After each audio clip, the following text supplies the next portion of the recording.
বাংলাদেশের রাজনীতি এখন যেন এক দাবার ছক। চাল দিচ্ছে সবাই, কিন্তু জেতার নিয়মটা কেউ মানছে না। কারো মধ্যে প্রকাশ্যে বন্ধুত্ব নেই, কিন্তু নেপথ্যে চলছে ক্ষমতার হিসেব। একটা সরকার, দুইটা দল, আর অসংখ্য অভিযোগ। বিএনপি বলছে সরকারটা জামায়াতের হাতে, আর জামায়াত বলছে পুলিশ প্রশাসনের 70 থেকে 80 ভাগ লোকই এখন বিএনপির দখলে। এদিকে ডক্টর ইউনূস বলছে প্রশাসনের রদবদল আমি নিজেই তদারকি করব। তাহলে সত্যি কারা চালাচ্ছে এই নিরপেক্ষ সরকারকে, নাকি নিরপেক্ষতা এখন কেবল এক রাজনৈতিক মুখোশ? আজ আমরা যাচ্ছি সেই পর্দার আড়ালে, যেখানে নিরপেক্ষতার দাবির নিচেই লুকিয়ে আছে বাস্তবতার চমক। এই সপ্তাহের রাজনৈতিক মঞ্চে যে দৃশ্যটা তৈরি হচ্ছে তা এক কথায় বিশ্বাসের সংকটের নাটক। একদিন আগে বিএনপি প্রধান উপদেষ্টা মোহাম্মদ ইউনূসের সঙ্গে দেখা করে অভিযোগ তোলে সরকারের কিছু উপদেষ্টা নাকি জামায়াতে প্রভাবিত, আর ঠিক পরের দিনই জামায়াত ইসলাম একই সুরে কথা বলেন সরকারের বেশিরভাগ কর্মকর্তাই নাকি এখন বিএনপির লোক। আসলে এই সরকারের ভেতরে দুই দলই দেখছে নিজেদের শত্রুর ছায়া। ফলে প্রশ্ন উঠেছে, এই অন্তর্বর্তী সরকার আসলে কার, জনগণের নাকি রাজনৈতিক প্রভাবের? বাংলাদেশের নির্বাচন ইতিহাসে নিরপেক্ষ সরকারের দাবি কোনো নতুন শব্দ নয়। তত্ত্বাবধায়ক সরকার থেকে শুরু করে অন্তর্বর্তী সরকারের জন্ম পর্যন্ত সবকিছুর মূলেই আছে একটাই আকাঙ্ক্ষা, আর তা হলো বিশ্বাসযোগ্য নির্বাচন। কিন্তু ইতিহাস বলছে যখনই নিরপেক্ষতার পতাকা তোলা হয়, ঠিক তখনই রাজনৈতিক প্রভাব নীরবে ঢুকে পড়ে ক্ষমতার করিডোরে। আজও ঠিক তাই ঘটেছে। বিএনপি ও জামায়াত দুই পক্ষই নিজেদের সুবিধা মতো নিরপেক্ষতার সংজ্ঞা দিচ্ছে।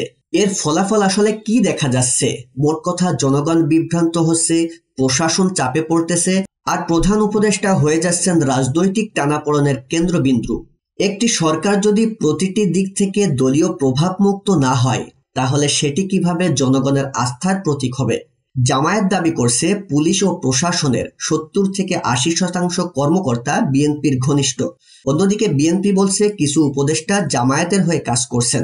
তাহলে কারা আসলে দেশের নিয়ন্ত্রণ নিচ্ছে?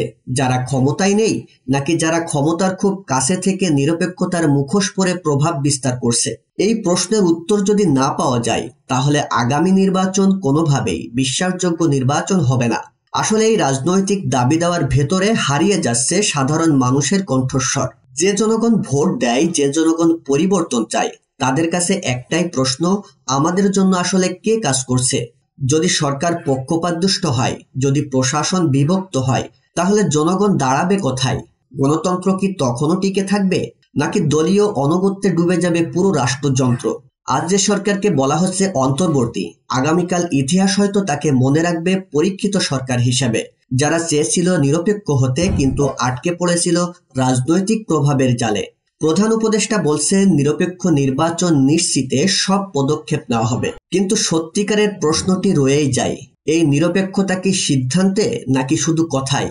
বাংলাদেশের রাজনীতি এখন এক সংকটের মুখে দাঁড়িয়ে, যেখানে দলগুলো লড়ছে ক্ষমতার জন্য আর জনগণ খুঁজছে বিশ্বাসের জন্য। রাজনৈতিক এই বিশ্বাসের দেওয়াল যদি আরো উঁচু হয়, তবে আসন্ন জাতীয় নির্বাচন শুধু রাজনৈতিক নয়, রাষ্ট্রীয় স্থিতিশীলতারও বড় পরীক্ষা হয়ে উঠবে। বিএনপি, জামায়াত বা অন্তর্বর্তী সরকার কেউ যদি সময় থাকতে আস্থা পুনর্গঠন করতে না পারে, তাহলে নিরপেক্ষতার এই লড়াইয়ে হয়তো আরেকটি অনিশ্চিত অধ্যায়ের জন্ম দেবে বাংলাদেশের রাজনীতিতে।